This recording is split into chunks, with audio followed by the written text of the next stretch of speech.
O Repórter Setorial está de volta e pesquisas recentes revelam que o Brasil está entre os países com maior potencial para a automatização de mão de obra. Os dados mostram que 50% dos postos de trabalho poderiam ser substituídos por máquinas. Acompanhe. Durante o mês de abril, quase 60 mil novas vagas de emprego formal foram criadas no Brasil, o que representa um aumento de 0,16% em relação a março deste ano. As informações parecem positivas em meio às discussões que giram em torno do desemprego e das novas leis da reforma trabalhista.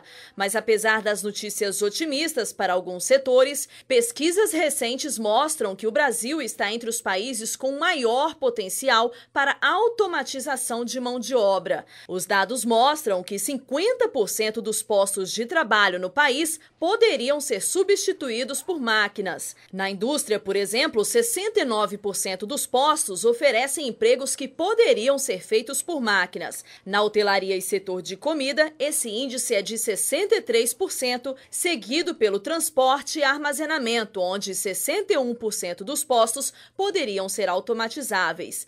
Segundo especialistas, todos os países estão passando por redução de empregos, principalmente na indústria. A previsão é de novos postos criados com tecnologia e da necessidade de reestruturação do ambiente de trabalho, já que robôs não oferecem sensibilidade ou destreza, necessárias em muitas ocupações. Além disso, as substituições dependem do quanto a tecnologia seria mais barata que a mão de obra e do dinamismo do mercado. O Fórum Econômico Mundial estima que a substituição possa gerar a perda de mais de 7 milhões de empregos em todo o mundo e compensar com mais 2 milhões de postos de trabalho. O Banco Central divulgou uma prévia do Produto Interno Bruto. O resultado foi positivo e mostra que o país pode sair da crise econômica. O Índice de Atividade Econômica do Banco Central mostrou que a economia brasileira está voltando a crescer depois de 8 trimestres consecutivos de queda. O indicador é baseado nos dados da arrecadação fiscal e atividades nos setores de serviço, indústria e agropecuária. O resultado mostrou que no primeiro trimestre deste ano, a economia brasileira cresceu 1,12% em comparação com o anterior e 0,29% em comparação ao mesmo período de 2016. A única queda apresentada é a da atividade de construção, que registrou um índice negativo de 7,7%. A gente acredita que os dados que vão surgir lá do primeiro trimestre desse ano sejam exatamente os mesmos que a gente está assistindo agora, ou não os mesmos, mas pelo menos a mesma tendência de melhora, né, que está sendo observada agora com os dados do IBC-BR. A melhora dos indicadores econômicos reflete em mais bens e serviços disponíveis para a sociedade e mais renda para as empresas, consequentemente para a população também. Agora o país já voltou a crescer, vai criar empregos, a inflação já está caindo, né? O poder de compra, portanto, da população já está aumentando, taxa de juros já está caindo e o importante é que o Brasil voltou a andar na direção certa. O Índice de Atividade Econômica do Banco Central é medido mensalmente e é considerado uma prévia do PIB. O indicador oficial vai ser divulgado em junho pelo IBGE. Inscritos no Exame Nacional do Ensino Médio, o Enem, já podem baixar aplicativo do exame. A plataforma tem novidade, como seção de notícias e acesso ao espelho das redações. Acompanhe. O aplicativo do Enem já pode ser baixado pelos candidatos para acompanhar todas as fases da prova. A plataforma do exame deste ano tem novidades em relação àquela que foi usada no ano passado. Agora, pais, jornalistas, professores podem acompanhar as áreas que não exigem login do participante. Outra novidade é a liberação dos espelhos de redação. Antes do período de provas, podem ser visualizados dados da situação da inscrição, cronograma, locais dos exames e cartão de confirmação. Após os testes, o aplicativo fornece o gabarito, o resultado individual e o espelho da redação. O aplicativo auxilia na organização e cumprimento dos prazos relacionados ao Enem. Fique com a entrevista especial de hoje. Muito a gente fala, eu mesmo em documentário já falei da participação do Exército, da Marinha, mas pouco se destaca dessa participação heróica também da Força Aérea Brasileira. E nós viemos aqui à Escola de Especialistas da Aeronáutica para conversar com o Major Edmar Guimarães, que gosta também do tema, né, Major? Porque é uma coisa importante, né? A Força Aérea engatinhava praticamente, né? A FAB foi criada praticamente para a guerra, né? Porque antes a aviação era da Marinha, a aviação do Exército, e a aeronáutica então se consagrou. E o pessoal engatinhava ainda, o treinamento teve que ser feito fora. Como é que o senhor vê aí a comparação da Força Aérea Brasileira daquele tempo e a Força Aérea de hoje? Como o senhor bem disse, né, no início do século passado, realmente a nossa aviação era muito incipiente, né? Nós não tínhamos praticamente apoio nenhum do governo. A aviação estava se iniciando. Então, na Europa havia um desenvolvimento um pouco maior, até porque Santos Dumont fez o primeiro voo do mais pesado que o ar na França. Então, digamos assim, a potência à época era a França e nós ficamos do outro lado do mundo. Então, as inovações que eram feitas na Europa, o que os franceses estudavam, o que eles tinham, o que eles conseguiam desenvolver, demorava demais a chegar no Brasil. Na verdade, fazendo um apanhado histórico sobre a história da aeronáutica, acho que seria até interessante a gente voltar quase 200 anos atrás. Não por falar da aviação, mas da aeroestação, que, na verdade, quem iniciou os estudos da aeroestação, quem começou realmente a verificar essa área como um primórdio de aviação foi um brasileiro, inclusive, o padre Bartolomeu de Gusmão. Verdade. Em 1709, que ele fez uma apresentação. Ele é brasileiro, mas só que ele foi estudar em Portugal. E, de acordo com os estudos dele, ele fez uma apresentação na corte, em 1709, se não me engano, que ele fez uma apresentação com balão com ar quente e de papel.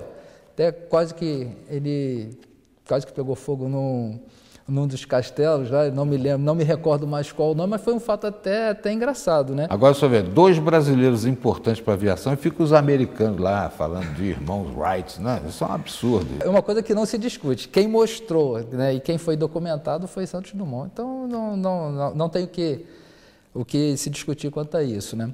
E muito tempo depois a gente vê como é que as coisas, né, demoravam a acontecer, né? Então, em 1867, nós também perdemos um brasileiro ilustre, Augusto Severo, né?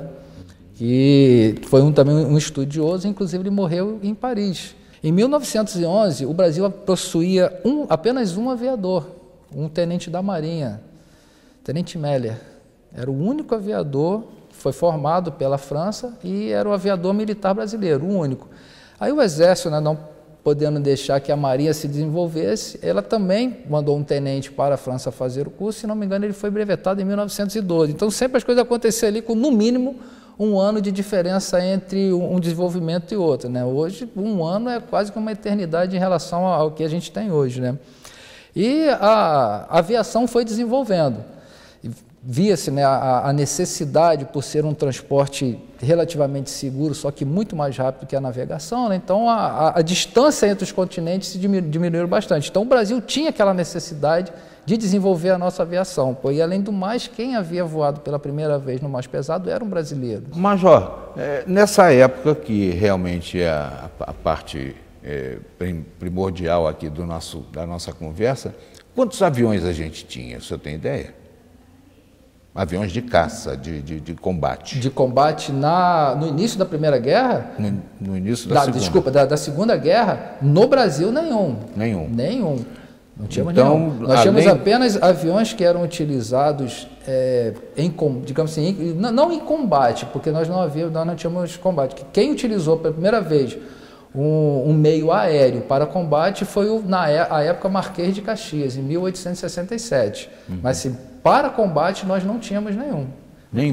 Aí, realmente, também, se tivesse, era complicado, porque esses aviões não tinham autonomia para transpor o Atlântico e a gente não tinha porta-aviões. Não tínhamos nenhum.